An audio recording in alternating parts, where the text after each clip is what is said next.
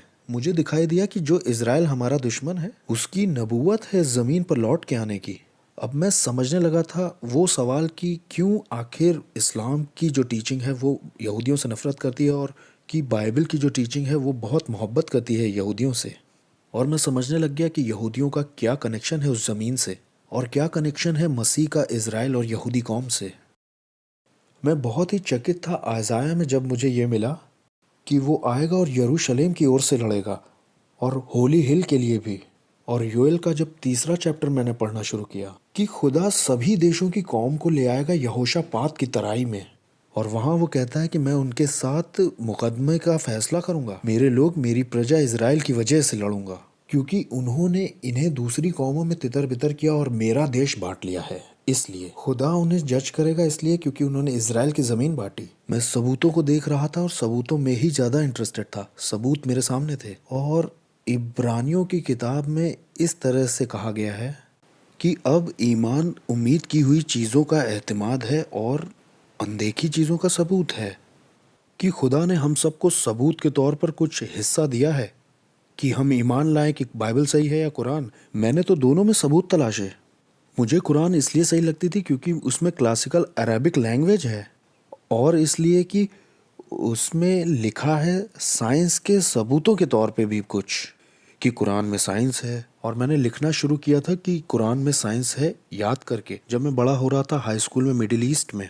और जो scientific evidence Bible में दिया मैंने वो देखना शुरू किया। बाइबल में कुरान से ज़्यादा साइंटिफिक एविडेंस थे और जिनको कुरान के एविडेंस समझा जाता है वो बाइबल से लिए गए हैं। और फिर मैंने देखना शुरू किया नबूवतों वाला हिस्सा, amazing part of prophetic evidence. और जब मैंने गिना तो 8,352 आयतें थी जो नबूवतों वाले सबूत के तौर पे थी। हिस्ट्री की किसी किताब में इतनी प्रोफेटिक एविडेंस नहीं है। और जब मैं इन सबूतों को तौल के देख रहा था तो मैंने महसूस किया कि मेरे दिल में एक तरह की दस्तक की आवाज़ हो रही है। मैं समझने लगा कि क्रिश्चियन क्या गवाही देना चाहते हैं मुझे। इसका क्या मतलब है कि मैं दरवाजे पे खटखटाता हूँ क्योंकि मैंने अब्राहम और इसहाक और याकूब के खुदा को पुकार लिया था, इसलिए मैं डर रहा था कमिटमेंट करने के लिए। क्योंकि क्रिश्चियन बन जाना इस्लाम में जहन्नुम जाना है। क्योंकि कुरान में कई सारी आयतें हैं डराने की, आप जानते हैं कि तुम्हारी खाल गल जाएगी, फिर आ जाएगी, फिर गलेगी, फिर आएगी, हमेशा हमेशा का यही दुख होगा। लेकिन मैं ये जानता था कि मैंने ये जो सौदा बाइबल में किया है ये फ़ायदेमंद है। लेकिन ऐसा हो ही नहीं सकता कि ये सारे जो एविडेंस बाइबल में दिए हैं ये बस यूं ही दे दिए हों। खुदा ने इन्हें डलवाया है। मैं मसीह को अपनी ज़िंदगी में बुलाना तो चाहता था, लेकिन मैं डरा हुआ था। और मैं अपनी वाइफ को भी कन्वर्ट करना चाहता था इस्लाम में। क्रिश्चियनिटी में चले जाना ये मेरी मर्दानगी को भी हर्ट करेगा थोड़ा। लेकिन ये एक सौदा था और मुझे सौदे का मौका मिला था। मेरे पास इस डील का ऑफ़र था कि तुम मुझे अंदर आने दो और मैं तुम्हारी ज़िंदगी बदलूँगा। और मैंने किया भी। मुझे याद है मैंने कहा, अंदर आइए खुदावंद यीशु। और बस इतना ही काफ़ी था लाइट बल्ब जलाने के लिए। मुझे याद है मैंने उसी रात अपनी पत्नी के पास जाके उसे जगाया और कहा, जानती हो जान, मैं तुम्हें इस्लाम में लाना चाहता था लेकिन मैं गलत था। मैं मसीही बन गया हूँ। वो तो यकीन ही नहीं कर पाई। हमने बाद में साथ में बपतिस्मा लिया और मैं अपना मिशन भी समझने लग गया कि मुझे मसीह के पीछे चलना है। मुझे नहीं मालूम था कि मुझ में इतनी खुशी क्यों है। मुझे समझ ही नहीं आया कि मुझ में इतना सब्र क्यों आ गया। मैं समझ ही नहीं पाया पूरी तरह से कभी कि क्यों मुझे खुदावंद का काम करना है। एक दहशतगर्द की तरह मैं तो एक बैंक को उड़ाना चाहता था। ऐसा एक बैंक उड़ा दूं। और मैं यहूदियों से नफरत करता था। मैं तो चाहता था कब्जा करना इजराइल पर। और अचानक से ही मैं एक राजदूत बन गया, एक टेररिस्ट से सीधा एम्बेसडर। मैं समझने लग गया कि मसीह ने क्यों कहा है कि राह, हक और जिंदगी मैं ही हूँ और कोई मेरे बिना बाप तक नहीं जा सकता। और सिर्फ इसी तरह से नजात और वही इकलौता रास्ता और सच और जिंदगी है। उसके बिना कोई नजात नहीं है। और बिना नजात के जहन्नुम है हमेशा हमेशा का। और जहन्नुम होता है। मैं हर एक मुस्लिम से ये दरख्वास्त करता हूँ कि ज़बूर 83 पढ़े, क्योंकि इसमें इस बारे में बात की गई है कि मुस्लिम इज़राइल को देश बनने से रोकेंगे। ऐसा कहा गया है इस टेक्स्ट में कि उन्होंने कहा, आओ हम उनको ऐसा बर्बाद करें कि वो देश न बन सके और इज़राइल का नाम आगे को कभी याद न रखा जाए। ये बात करता है उस साजिश के विषय में जो मुस्लिम देश इज़राइल के लिए करते हैं। इसमें उनके जंग हारने की बात है। तू इन्हें अपनी आंधी से भगा दे और इन्हें अपने बवंडर से घबरा दे, ताकि ये जाने कि इकलौता यहोवा नाम कौन है। मैंने कहा, एक मिनट रुको, ये मुस्लिम और अरब तो जंग हार गए थे ताकि यहोवा खुदा का नाम है ये पता चले। मुझे तो लगा था खुदा का नाम अल्लाह है। लेकिन आखिर इस नाम के अंदर है क्या? मैं इसे खोजने में लग गया कि ये नाम खुदावंद का नाम क्या है। उसका नाम इमैनुअल होगा, जिसका मतलब है खुदा हमारे साथ। उसका नाम अद्भुत युक्ति करने वाला पराक्रमी परमेश्वर रखा जाएगा। कवी खुदा, एवरलास्टिंग फादर, शांति का राजकुमार। इस बात से तो कोई इनकार नहीं कर सकता कि ये प्रोफेसी पूरी हुई है, क्योंकि पूरी दुनिया में कोई नहीं है जिसे इन नामों से बुलाया जाता है, सिर्फ एक आदमी। आप ये इनकार तो कर सकते हो कि यीशु खुदा था, लेकिन आप ये इनकार नहीं कर सकते कि उसे खुदा बुलाया नहीं जाता। ये तो इनकार नहीं किया जा सकता कि लाखों करोड़ों क्रिश्चियंस उसे खुदा बुलाते हैं। अनोखा, मुशीर, कवी, खुदा, सलामती का बादशाह, राजकुमार उसे बुलाया जाता है। ये नबूवत तो पूरी हुई है, चाहे आप कुछ भी मानते हो। क्यों? क्या है राज? खुदा क्यों आएगा नीचे इंसानों से मुलाकात करने और बड़ी भयानक मौत मरने क्रूस पर? उसी बगीचे में पीछे जाइए। सब कुछ अदन के बाग से शुरू होता है, जहां आदम ने गुनाह किया और किसी को गुनाह की कीमत चुकानी है। लेकिन यही हिस्सा इस्लाम में रिजेक्ट किया गया है। अगर इस्लाम ये रिजेक्ट करता है कि यीशु ने गुनाहों की कीमत चुकाई, तो उसे ये भी रिजेक्ट करना होगा कि एक शहीद मुसलमानों की जगह मरता है। तो उन्हें ये भी रिजेक्ट करना होगा कि वो काला पत्थर मुसलमानों के गुनाह माफ़ करता है जब वो हज करने जाते हैं मक्का में। और अगर वो ये हटा देते हैं तो फिर आखिर बचा ही क्या? फिर जन्नत जाने का कोई रास्ता नहीं। और यही समस्या है, यही दिक्कत है। यीशु ही वो पुल है, वही उस पुल का बनाने वाला है। वही एक है जिसने इस प्रॉब्लम को सॉल्व किया है। खुदा ने अपने कलाम को न बदलने न ख़राब होने दिया है। अगर खुदा अपने कलाम को ही ख़राब हो जाने दे रहा है तो वो खुदा नहीं है।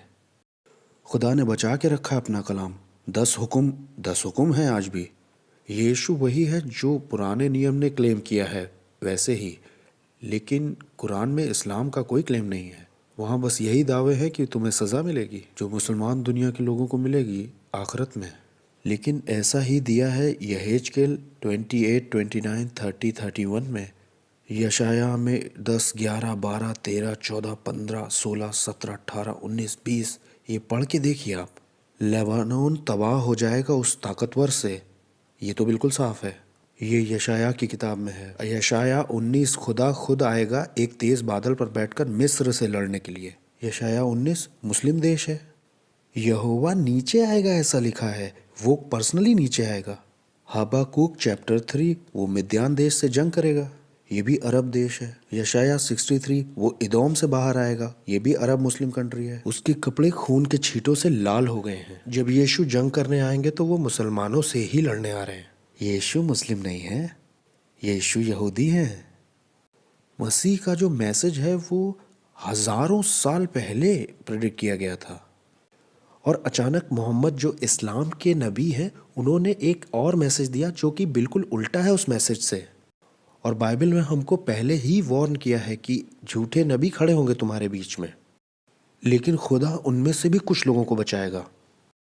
और खुदा बचा लेगा कुछ लोगों को और कहेगा बाहर निकलो उनमें से, और उन बचे हुओं को वो लेगा, वो बचे हुए जो इस्लाम से निकल के आएंगे, और उनको वो ये वादा करता है कि उसके साथ हम हमेशा रहेंगे और हम उसके साथ हुकूमत करेंगे यरूशलेम से, मक्का से नहीं।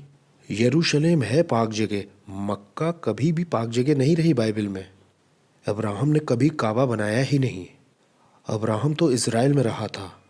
अगर आप जानना चाहते कि डेविड दाऊद ने क्या कहा है तो उसकी किताब पढ़िए, ज़बूर। अगर आप जानना चाहते हैं ज़करिया ने क्या कहा तो उसकी किताब पढ़िए, ज़करिया की किताब। और उसमें 12 और 14 चैप्टर में ज़करिया की किताब में मुसलमानों को चेतावनी दी गई है, मैं यरूशलेम को आसपास के सब देशों के लिए लड़खड़ाने वाला कटोरा बना दूंगा। घर लूटे जाएंगे और औरतें बेहुरमत की जाएंगी। दूसरे शब्दों में, हाँ, मुसलमान थोड़ा सा कब्जा तो कर लेंगे यरूशलेम पर, और तब बाइबल कहती है कि उनमें से जो सबसे कमज़ोर होगा वो बादशाह दाऊद की तरह लड़ेगा। वो इन दुश्मन देशों से लड़ेंगे और खुदा जीत जाएगा, और यीशु जैतून पहाड़ पर खड़े होंगे। जी हाँ, माउंट ऑफ ऑलिव्स। ये यहाँ पर बिल्कुल साफ किया गया है कि यीशु जैतून पहाड़ पर पैर रखेंगे। खुदा लड़ेगा और उसके पैर जैतून पहाड़ पर पड़ेंगे तो एक भूकंप होगा। वो लड़ने के लिए आएगा उन फौजों से जो यरूशलेम से लड़ेंगी। दूसरे शब्दों में, कुरान के पीछे का जो सोर्स है और मोहम्मद के पैगाम के पीछे जो सोर्स है वो बिल्कुल शैतानी है, ये खुदा की तरफ से नहीं है।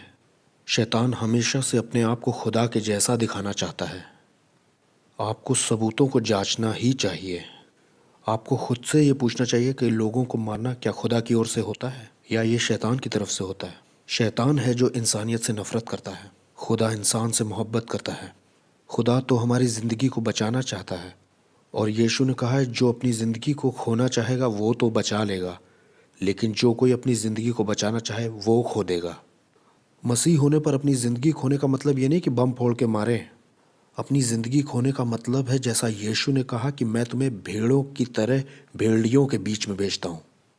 दूसरे शब्दों में, हम सिर्फ भेड़ हैं कसाईयों के लिए। हम वो लोग होंगे जो सताए हुए लोग होंगे।